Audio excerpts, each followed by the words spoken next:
Buenas tardes, queridos hermanos. Estamos en este conversatorio para ver acerca de cuál es la verdadera religión, con nuestro hermano Enrique Rivas y Claudio Cruces, desde Perú y Argentina respectivamente. Vamos a tener una charla de 30 minutos, 15 minutos cada uno para exponer. Luego tendremos 10 minutos cada uno para contestar preguntas y 2 o 3 minutos para conclusiones. Nuestro hermano Enrique tiene la palabra. Bien, muchas gracias por la invitación al hermano Claudio y también a su esposita, ¿verdad? La hermanita Marlene. Un gusto poder conocerlos. Bien, como ya mencionaron, el tema, ¿no?, es un poco extenso acerca de la verdadera iglesia, o podríamos llamar también la verdadera religión, ¿verdad?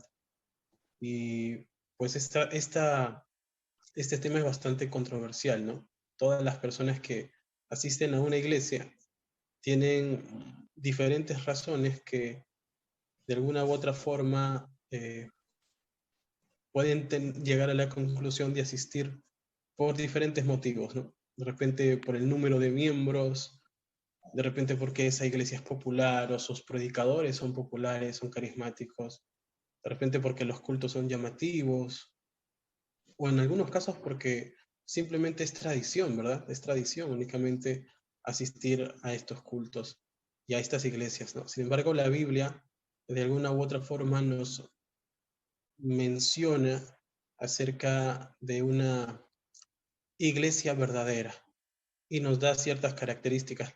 Voy a pedir a la hermanita Marlene como moderadora, si es que me podría avisar, ¿no?, antes de ya finalizar, ¿no?, un minuto antes para poder ir cerrando esta primera presentación.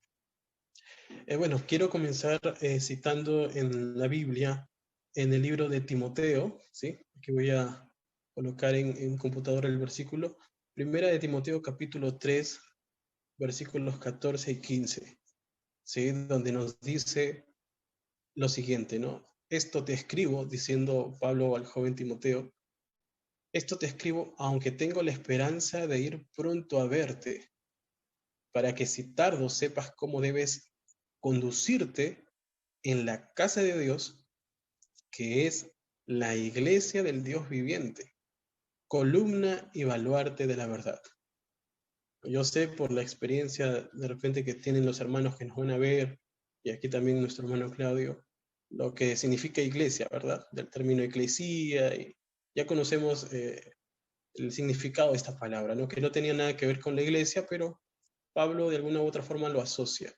Y en esta carta podemos ver que la iglesia tiene una característica muy especial, ¿no? Dice que la casa del Dios viviente, la iglesia de Dios, es columna y baluarte de la verdad. La pregunta que podríamos hacernos ahora es, ¿y qué es la verdad? ¿Verdad? ¿O quién es la verdad? Y yo creo que todos sabemos perfectamente esa respuesta, ¿no? En Juan 14, por ejemplo, Jesús nos dice que es el camino, la verdad y la vida. Es decir, la Biblia presenta a Cristo como la verdad, ¿no? Sin embargo, la Biblia nos da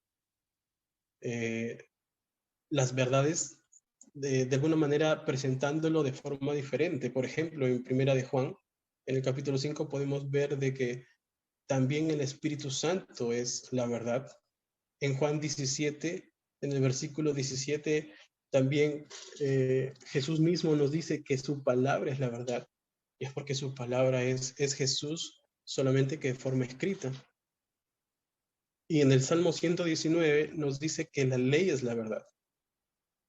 Entonces, nosotros podemos ver de que la verdad se presenta de diferentes formas, y la Biblia nos enseña de que si nosotros llegamos a conocer toda la verdad nos hará libres. Y estas verdades, Jesús, el Padre, el Hijo, también la ley y la palabra de Dios, son verdades que son columnas y que son baluartes de la verdadera iglesia de Dios, de la verdadera casa de Dios. Hoy podemos ver que muchas iglesias, si bien es cierto, abrazan ciertas verdades, pero algunas las rechazan. Por ejemplo, nuestros hermanos testigos indican de que Jesús es un ser creado, por ejemplo, ¿no? Cuando la Biblia presenta a Jesús como el creador. También niegan al Espíritu Santo como una persona, sino lo ven como una fuerza impersonal. Es decir, están negando dos verdades de estos pilares. La Iglesia Católica, por ejemplo, también anula las características de Jesús al ser considerado el único intercesor. Y vemos claramente de que le está restando la verdad al declarar a Cristo como el único intercesor. Por eso él decía, yo soy el único camino, la única verdad y la vida eterna. Sin embargo, nuestros hermanos asocian a María para esto. Entonces vemos cómo muchas denominaciones, muchas religiones, de alguna u otra forma anulan estas verdades, ¿no? Y la gran mayoría de protestantes las anula al anular la Biblia, ¿no? Porque muchos, para interpretar verdades, solamente quieren basarse en el Nuevo Testamento, más no en el Antiguo. A diferencia de los judíos que solamente se basan en el Antiguo, más no en el Nuevo. Pero Pedro nos dice que toda escritura, ¿no?, es inspirada por Dios. Entonces, con esta pequeña introducción de la iglesia como baluarte, como columna, y sabiendo que la iglesia va a predicar estas verdades a Jesús, a Dios el Padre, al Espíritu Santo, a la ley y a la santa palabra, ya podemos tener una noción de cuál es esa iglesia verdadera. Pero vamos a hacer un poquito más corto estos primeros minutos que tengo, y yo quiero que me acompañen a una profecía que está ubicada en Génesis, en el capítulo 3, que lo tenía en mi computadora, pero no lo tengo, así que lo voy a buscar en mi Biblia. Génesis capítulo 3 nos habla acerca de la desobediencia de nuestros primeros padres. Y aquí hay una profecía que se va a cumplir justamente en el versículo que yo voy a sacar después, que voy a citar después. Hay una relación. El versículo 15 dice, y pondré enemistad entre ti y la mujer, y entre tu simiente y la simiente suya. Esta te herirá en la cabeza, y tú le herirás en el calcañar. Entonces aquí estamos viendo una guerra entre una mujer y la serpiente, entre la simiente de la mujer y la simiente de la serpiente. ¿Dónde vemos esa guerra realizada? Pues para mayor detalles es necesario irnos a Apocalipsis. Así que vamos a ir al libro de Apocalipsis, capítulo 12, y vamos a ir al versículo 17. Apocalipsis, capítulo 12, versículo 17. Todo el capítulo de Apocalipsis nosotros vamos a poder observar que nos está hablando de una manera simbólica, ¿no? Para entrar en contexto, en el capítulo 12, en el versículo 1 nos dice, ¿no? Y apareció en el cielo una gran señal, una mujer vestida de sol, con la luna debajo de sus pies y sobre su cabeza una corona de 2 estrellas. Es interesante ver una mujer de este tipo. Pero ¿a quién representa la mujer? Según la Biblia, una mujer significa o representa una iglesia. Es por eso que la Biblia también presenta a otra mujer, conocida como la ramera, y que tendría una iglesia falsa, ¿no? Sería la iglesia de Satanás. En contraste con esa iglesia falsa, hay una iglesia que está vestida con el sol. No hay mucho tiempo para explicar, pero esta mujer representa a la iglesia del Antiguo Testamento. Es fácil determinar eso porque cuando Juan ve la visión, en el versículo 2 dice que esta mujer estaba embarazada, es decir, ese niño que es Jesús no venía todavía al mundo. Entonces Juan veía al pueblo de Dios, al Israel antiguo, a la iglesia del Antiguo Testamento, como esa mujer que iba a dar a luz a este bebé, y que según los versículos siguientes, este dragón estaba intentando devorar, estaba intentando destruir. Ya conocemos la historia de Herodes, que quería matar al pequeño Jesús. Sin embargo, nosotros podemos mencionar, esperemos que en algún momento también tengamos otro conversatorio en base a este capítulo, porque es interesante, pero vamos a saltearnos muchos versículos y vamos a ir al versículo que nosotros vamos a analizar. En el versículo 17 dice, y entonces el dragón se llenó de ira contra la mujer. Recuerden que la mujer era la iglesia del Antiguo Testamento, pero esta mujer tiene una descendencia, por eso después dice, y se fue a hacer guerra contra el resto de la descendencia de ella, los que guardan los mandamientos de Dios y tienen el testimonio de Jesús. Y aquí es interesante, porque aquí nos vamos a centrar, ya que esta mujer, que es la antigua Israel, la iglesia de Israel, tuvo una descendencia. Y obviamente sabemos a qué iglesia se refería, a la iglesia de los gentiles. Esa es la descendencia, ¿no? Muchos dirán, pero nosotros no somos judíos. Pues Pablo decía que el verdadero judío no es aquel que había nacido en Israel, sino aquel que se había circuncidado en el corazón. En pocas palabras, aquel que estaba renunciando a la carne, aquel que estaba o quería cortar el pecado. Ese era el verdadero judío, el verdadero israelita. Pero vamos a centrarnos un poquito más y aquí vamos a analizar este versículo de mejor forma, porque la primera característica, y bueno, primero mencionar, desde el versículo 1 hasta el versículo 16 hay dos características más, pero tiene que ver con profecías, por el tiempo no se va a tocar. Vamos de frente al versículo 17. La tercera característica que podríamos decir es aquellos que guardan los mandamientos de Dios. Y aquí muchos hermanos dirán, hermano, pero muchas iglesias dicen guardar los mandamientos de Dios, pero se guardan todos los mandamientos de Dios. La pregunta es, ¿a qué tipo de mandamientos está refiriendo el Señor? Pues es muy interesante notar mandamiento en este versículo. Empezá de vuelta porque no, se te se cortó el traduce audio. aquí. Hermano, se te cortó el audio. Ahí cuando dijiste es preciso notar, empezá de vuelta porque se te cortó el audio. A ver, hermanito, ¿ahora sí? ¿Me escuchan? Perfecto, gracias, hermano. Entonces, como estaba mencionando, la palabra que se utiliza para mandamientos en Apocalipsis 12:17, ¿no? Es la palabra entolé. Ahora, ¿dónde se repite esta palabra? Y está repetida en muchas partes del Nuevo Testamento, ¿no? Muchos dicen, ¿a qué mandamiento se refiere exactamente?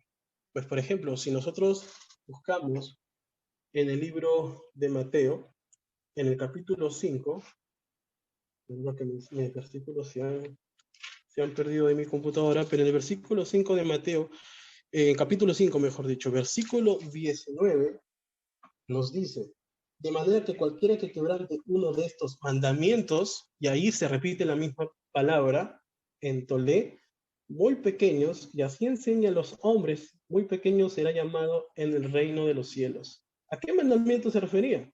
Y luego dice, oísteis que fue dicho a los antiguos, no matarás. Y luego también cita al adulterio. La pregunta es, ¿en dónde están escritos estos mandamientos? Definitivamente en los 10 mandamientos, pero no solamente allí. Vamos a Mateo capítulo 19, versículos 17 y 18, donde dice lo siguiente. El joven rico, ¿por qué me llamas bueno? Ninguno es bueno sino uno. Mas si quieres entrar en la vida, guarda mis mandamientos. La misma palabra que se repite en Apocalipsis 12:17. ¿Y Jesús qué le dice? En el versículo 18, le dijo cuáles. Y Jesús le dijo, no matarás, no adulterarás, no hurtarás, no dirás falso testimonio, honra a tu padre y a tu madre y amarás a tu prójimo como a ti mismo. ¿Qué mandamientos le está citando Jesús? Los 10 mandamientos. En Marcos capítulo 7 hablamos también acerca de la misma palabra y Jesús hace referencia al honrar a los padres. En Mateo 22, en los versículos del 36 al 39, está un poco más claro. Ya vamos a ir a leerlo. Versículo 36, maestro, ¿cuál es el gran mandamiento? La misma palabra. Y Jesús le dice, amarás al Señor con todo tu corazón. Este es el primer mandamiento. Y luego dice, amarás a tu prójimo como a ti mismo. Muchos dicen que los mandamientos o los 10 mandamientos no son esos dos grandes mandamientos. Jesús dice que sí son los mandamientos y que se resumen en dos. En Lucas 18 también podemos ver el mismo caso. Pero lo interesante es de que cuando hablamos de palabras mandamiento en Apocalipsis 12:17, al asociarlo con otros versículos, vamos a darnos cuenta que se está refiriendo a los 10 mandamientos. Por eso Pablo en Romanos 7:12 dice, a la verdad, a la ley es santa, dice, ¿no? Y el mandamiento es santo, justo y bueno, la misma palabra. El mandamiento es santo, bueno y justo. La misma palabra que se repite en Apocalipsis 17. En pocas palabras, mis hermanos, cuando Jesús está diciendo aquí en Apocalipsis 12:17 que esa iglesia verdadera tiene los mandamientos, está citando a los 10 mandamientos de Dios. Pero no solamente está citando los 10 mandamientos de Dios, sino que la siguiente característica es que tienen el testimonio de Jesucristo. Es otra de las características de esta iglesia. Hermano, entonces, quedan 2 minutos. Perfecto, gracias. Entonces, en Apocalipsis 19:10 nos dice que el testimonio de Jesucristo es el espíritu de la profecía. En pocas palabras, esta iglesia iba a tener el don profético. Otras características para mencionar, Efesios 4:22, esta iglesia se caracteriza porque quiere abandonar el pecado. Efesios 4:32 nos dice que esta iglesia es benigna, misericordia, prestas al perdón. En Mateo 23 nos dice que la iglesia tiene vocación de servicio.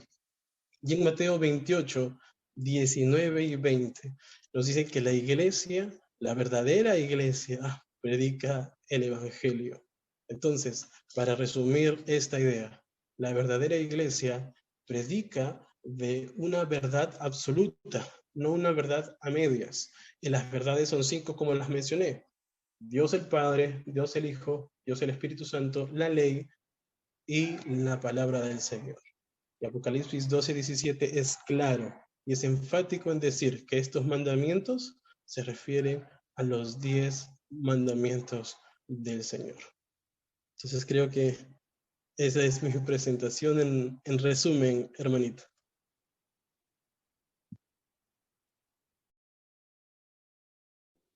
Muchas gracias, hermano Enrique.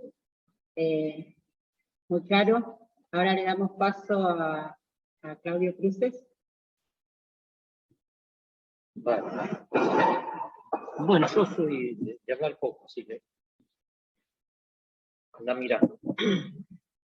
Bueno, en realidad la palabra religión, triskeia en griego, aparece solamente 3 veces en toda la Biblia. Una habla en Colosenses 2:16, cuando dice que hicieron culto a los ángeles, se traduce como culto la palabra religión. Y después 2 veces en Santiago 1:26, que dice que la religión, que nadie se diga religioso si no sabe controlar su lengua. Y en 1:27 que nos dice que la religión pura y sin mancha consiste en esto. 2 puntos. Y en ese momento no habla en absoluto de ninguna forma de culto, ningún día cúltico, no habla de mandamientos, no habla de formas de cómo hacer las cuestiones, no habla de diezmo, no habla absolutamente nada. Dice, la religión pura y sin mancha consiste en esto, en preocuparse por los pobres, por los huérfanos y por las viudas, y quedarse libre de todo mal. Así que vemos cómo el Nuevo Testamento nos maneja, nos lleva a pensar que la verdadera religión no pasa por cuestiones cúlticas, sino por proyectarse directamente hacia el prójimo. De hecho, la palabra eclesía, que es una palabra que viene de la política, en la política, cuando había que debatir algún problema en Grecia, se juntaban en la puerta, o en las plazas, y eso se llamaba eclesía, iban a debatir, pero resulta que en esa democracia a medias que existía en Grecia se juntaban los poderosos de cada lugar. Así que básicamente Pablo, que es el que utiliza la palabra, la utiliza Jesús por ahí en Mateo, pero básicamente el que impuso la palabra es el apóstol Pablo, nos habla de eclesía en una forma totalmente inversa, convocando a los que no tenían convocatoria en el pensamiento griego, que eran los pobres, los esclavos, ¿no? Esos formaban parte de la iglesia. O sea, que era una condena al sistema político de ese momento, ¿no? Y es interesante que este asunto de ocuparse de los pobres, de los huérfanos y de las viudas como la forma práctica de religión, lo vemos en todos lados. Isaías 1 nos dice: estoy cansado de tus holocaustos, me tienen podrido tus lunas nuevas, estoy agotado de tus días de reposo. Y no es que esos mandamientos fuesen malos, porque eran mandamientos puestos por Dios, pero dice, todo eso me tiene podrido porque ustedes hacen eso, hacen la parte religiosa y se olvidan de lo más importante, que es el prójimo. Así que dicen, vayan y hagan justicia al huérfano, proyéctense hacia las viudas, después sí hagan todo lo demás, pero después guarden el sábado, hagan holocaustos y guarden las lunas nuevas, pero después de poner en primer lugar al prójimo. Así que la verdadera religión pone en primer lugar al prójimo y después sus formas cúlticas, y no primero las formas cúlticas y después al prójimo. Esto es algo que vamos a ver en todos los profetas, en Isaías, Jeremías, Amós, Miqueas, lo vamos a ver en Jesús, y lo vamos a ver en todo el Nuevo Testamento, que pone primero en lugar al hombre y después a las formas cúlticas, ¿no? Eso nos muestra una cuestión, que la verdadera religión no pasó del Antiguo Testamento y se salteó todo un periodo hasta 1800. No, la verdadera religión existió siempre, porque siempre hubo cristianos que, aunque guardaran otro día de reposo, que no sea el adventista, ellos siempre se ocuparon del pobre, se ocuparon del huérfano. Tenemos a Martin Luther King, un gran hombre de Dios, que luchó por los derechos y fue mártir por luchar por los derechos de los negros. Lo tenemos a Bonhoeffer, que fue asesinado, fue mártir de los nazis por luchar en contra de un sistema nazi, mientras las religiones se ocupaban de apoyar, ¿no? Por eso Bonhoeffer dijo, Dios está más presente adentro de la prisión, cuando él estaba preso, que adentro de muchas iglesias. La verdadera religión se proyecta hacia el prójimo y es una religión que está presente en todos los tiempos y en todo lugar. La palabra religión, algunos dicen que vienen de religar, volver a ligar al hombre con Dios, cosa que yo no creo, pero hay dos formas de ligar al hombre con Dios. Una es que Dios se hizo hombre, y en esa estoy de acuerdo, y otra es los esfuerzos que hace el hombre para ligarse con Dios.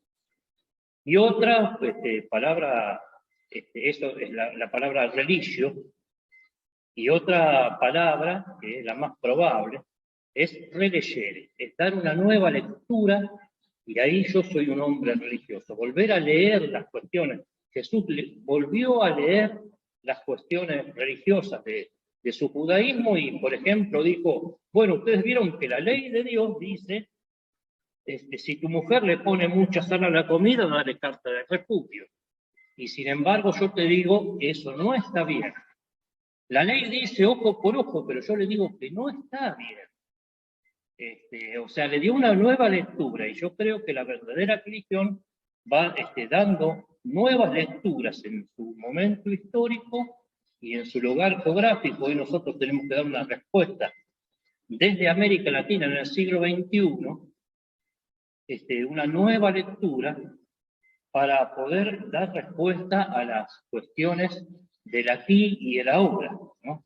Que se está debatiendo el aborto, se está debatiendo la pena de muerte. Sobre esas cosas el cristiano tiene que hablar, y no pasan por las cuestiones púlticas, por qué día vamos a la iglesia o qué día no, sino por lo que dijo Santiago, que es la única vez que se define la palabra religión en toda la vida, en toda la Biblia. Dice: la religión pura y sin mancha es ocuparse del prójimo, del necesitado, y no discriminar a nadie, como dice el mismo Santiago, capítulo 2, versículo 1, dice: no discriminar absolutamente a nadie.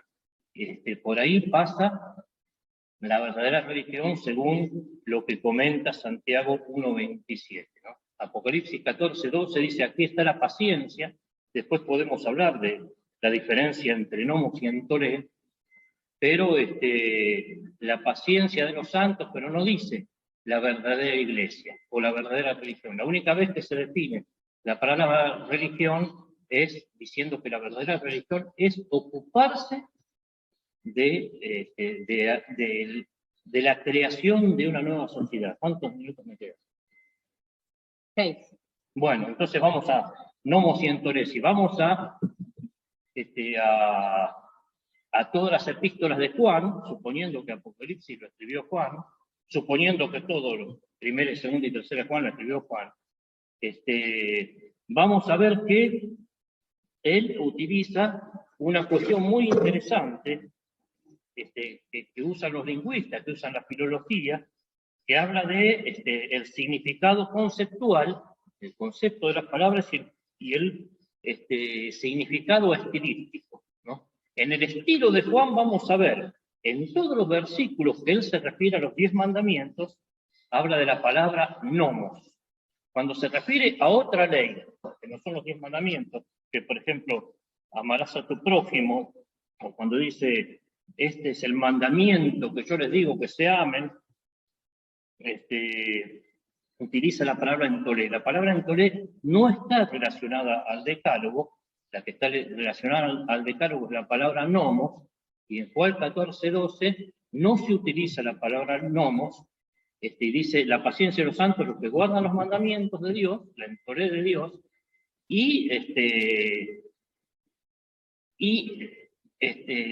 no dice el testimonio. La paciencia de los santos guardan los mandamientos y la fe de Jesús. No en Jesús, la fe de Jesús.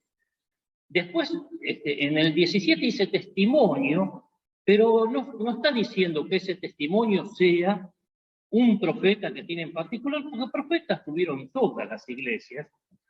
Martin Luther King fue un gran profeta, que mientras otras iglesias decían, sus profetas decían, no, que los negros no pidan igualdad de derechos, Martin Luther King fue mártir por la igualdad de derechos de los negros.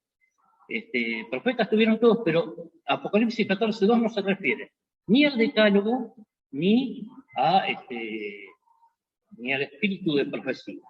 Bueno. Bueno. Antes de seguir, 30 segundos y siguen. Bueno. Bueno, ahora, hermanos, vamos a ver, hermano Enrique, las preguntas.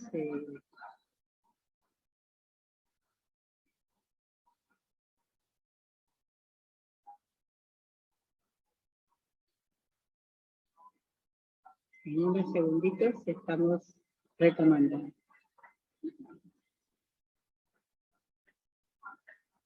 Ahora sí.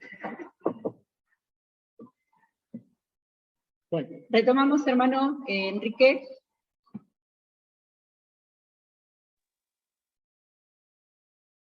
Es la parte de la refutación, ¿verdad? Bien. Bien, hermanos, entonces, como lo dije en la primera parte de la exposición, hemos visto que la iglesia verdadera tiene una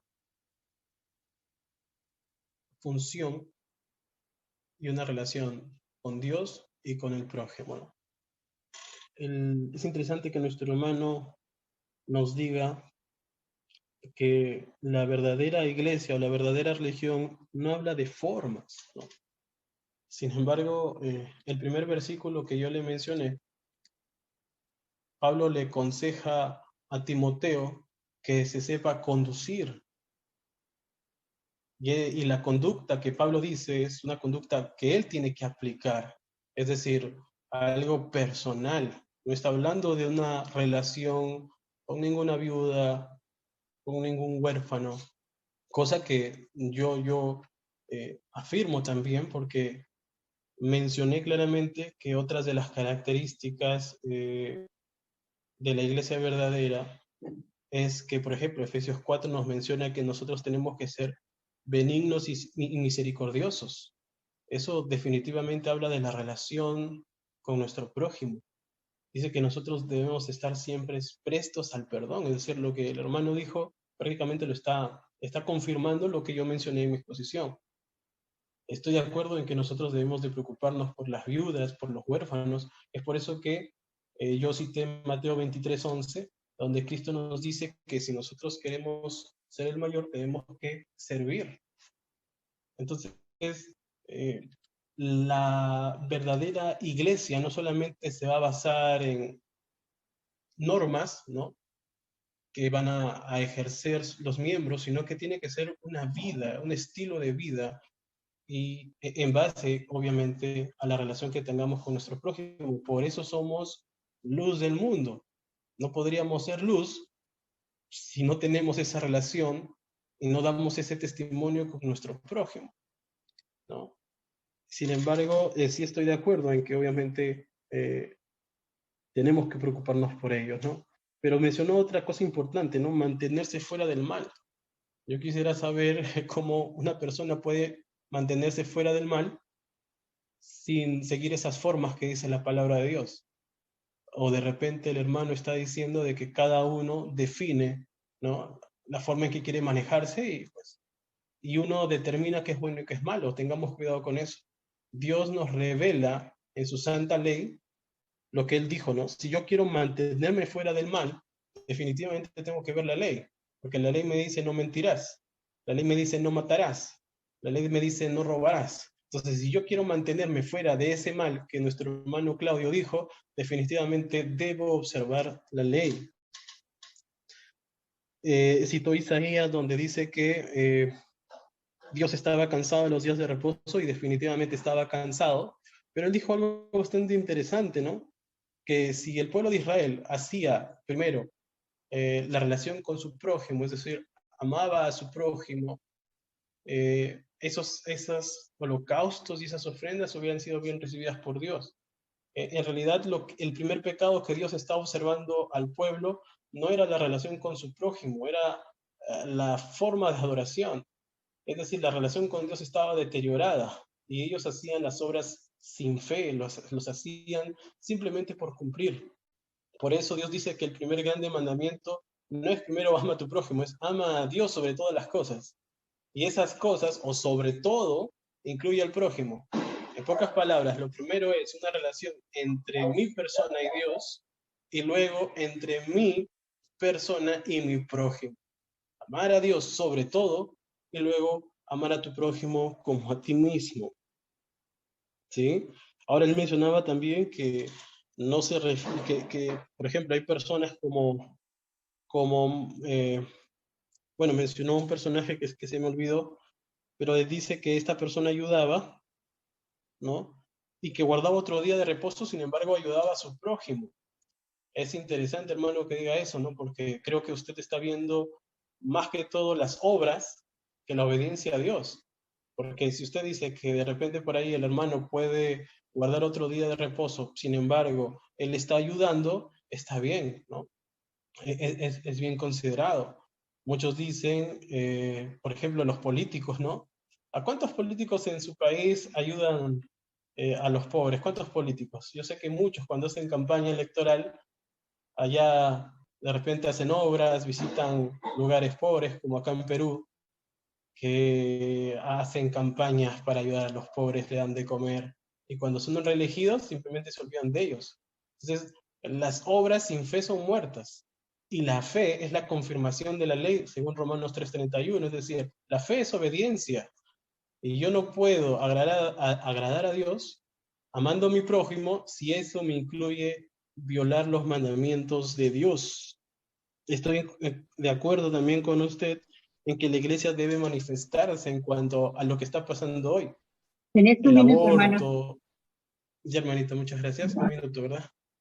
El aborto, el matrimonio homosexual, definitivamente estoy de acuerdo con ello y la iglesia debe manifestarse, ¿no? Sin embargo, la iglesia no se manifiesta como se debe en todas las denominaciones, ¿sí? Y pues también dice que Apocalipsis 12:17 no está relacionado con los 10 mandamientos. Creo que no ha leído los versículos que le cité. Les repito nuevamente: Mateo 5:19, Mateo 19:17-18, Marcos 7:8-9, Marcos 10:18-19, Lucas 18:19-20, Lucas 23:56, Juan 14:15, Romanos 7:12. Entolé los 10 mandamientos, hermano.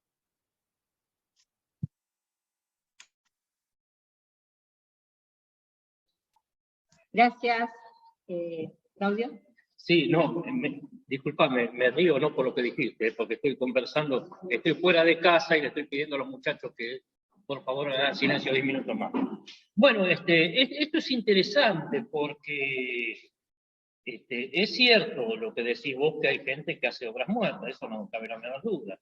Pero bueno, Jesús dijo muy clarito que cómo se construye el reino de Dios, ¿no? Y dijo, vayan y busquen a los desposeídos, a los discapacitados, y desde ahí vamos a construir el reino de Dios, ¿no? En Lucas 14. Eso es interesantísimo porque el verdadero cristiano construye un reino desde los desposeídos de este sistema. Y es interesante porque cuando hablamos de ley, mucha gente que apoya la ley, por ejemplo,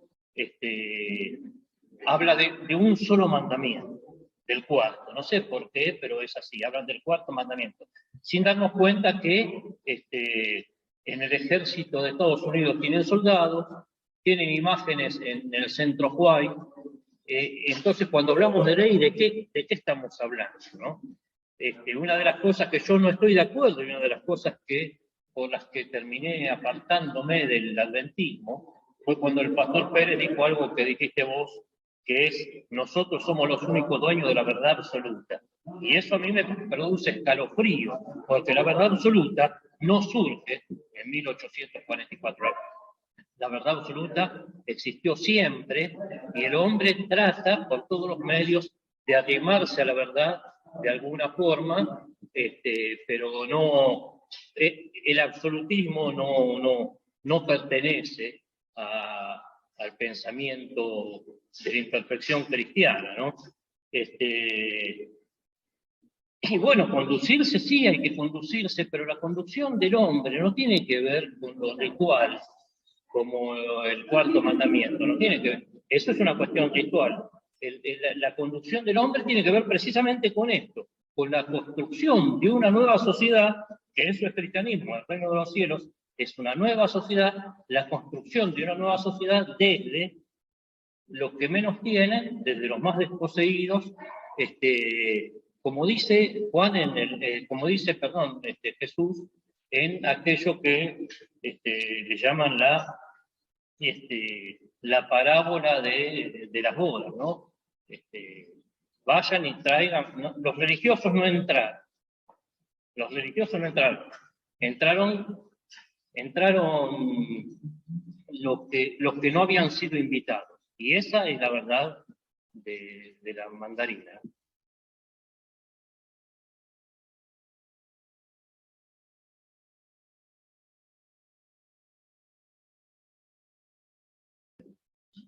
Bueno,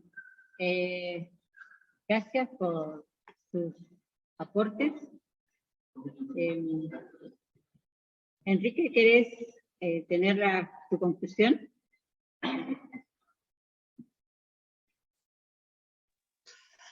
Bien, hermanos, en realidad, rápidamente, ¿no? Mi conclusión sería esta, ¿no? Un poquito de también refutar algunas cosas.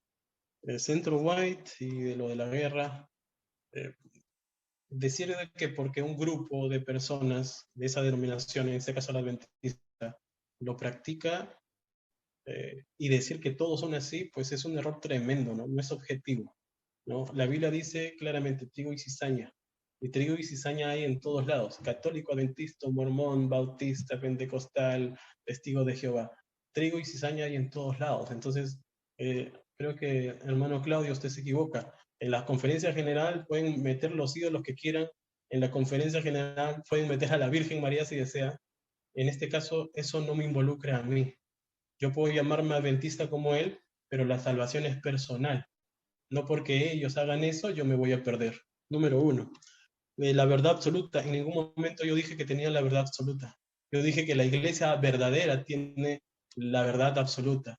Así que y ahí está el video para que lo puedan ver. Jamás he dicho que los adventistas tienen la verdad absoluta. He dicho que la iglesia verdadera, es más, hasta el momento no he dicho el nombre de la iglesia verdadera, y eso está grabado en todo el video, así que espero que se corrija ahí. Hace una comparación entre los religiosos y los creyentes. Definitivamente estoy de acuerdo con eso, hermano. Los religiosos van a perecer, van a perecer. Y creo que esos ídolos que usted menciona que hay allá en la conferencia, pues simplemente son religiosos, ¿no? Pero eso realmente a mí no me llama mucho la atención porque la Biblia ya lo profetizó. Para ya ir también finalizando, con respecto a mi conclusión, ¿no? Yo creo que la verdadera iglesia no es, y escuche bien, hermano Claudio, no es una religión específica. La religión verdadera no existe desde 1844, ¿sí? La verdadera iglesia existe desde Adán, ¿ya? Ahí lo creó el Señor. Por eso Juan lo veía así. Y entonces, la verdadera iglesia no es una denominación específica. Dios va a venir por una iglesia sin mancha, no por una religión, ¿sí? No por una religión, hermano. No porque soy adventista me garantizo la salvación, o porque soy católico o soy evangélico. Eso no enseña la Biblia. La Biblia enseña que va a venir por un pueblo sin mancha. La salvación no está en pertenecer a una iglesia en específica. Una mentira total que se dice de la iglesia adventista, que se enseña de que los adventistas son los únicos salvos. ¿En qué parte, digo yo, está eso? Es increíble el desconocimiento que tienen algunos. Entonces, la salvación no está por pertenecer a una iglesia específica, sino en tener esa conexión íntima con Cristo, ser una luz en el mundo, servir, así como lo hizo Cristo. Porque al final solamente va a haber dos iglesias, dos pueblos, la verdadera y la falsa. No va a haber una tercera. No van a haber las más de 30.000, creo, o 3.000 religiones en el mundo. Solamente van a haber dos. Y esos dos se van a caracterizar por Apocalipsis 12:17, los que guardan los mandamientos de Dios, que tienen el testimonio de Jesucristo, que tampoco he dicho que es una profeta en específico. Joel 2 dice que van a haber profetas en los últimos tiempos. Así que la iglesia verdadera va a tener esa característica de tener el don de profecía. Yo no he señalado a ninguna persona en especial, pero sí va a tener esa característica. Entonces, lo invito a mi hermano a que si usted se retiró de la iglesia adventista, pelee desde adentro y no desde afuera. La guerra se pelea adentro. Así pelean los valientes, hermano, y no desde afuera. Gracias. Bueno, en realidad, vos fijate que si una persona llega al culto todos los sábados borracho, lo ponen en disciplina. Si una persona entra en adulterio, lo ponen en disciplina. Si una persona comete cualquier pecado, lo ponen en disciplina. Así que no podemos decir un grupo de personas, porque cuando un grupo de 7.500 personas deciden ser miembros del ejército que según ustedes lo va a perseguir, que va a imponer una ley, no estamos hablando de un grupo de personas, sino que estamos hablando de que toda una iglesia admite esa cuestión, porque a ellos no los ponen en disciplina, ¿no? Es más, le dan pastores con grados militares para que calmen su conciencia, ¿no? Esto es una cuestión interesante, pero tal vez no venga al tema.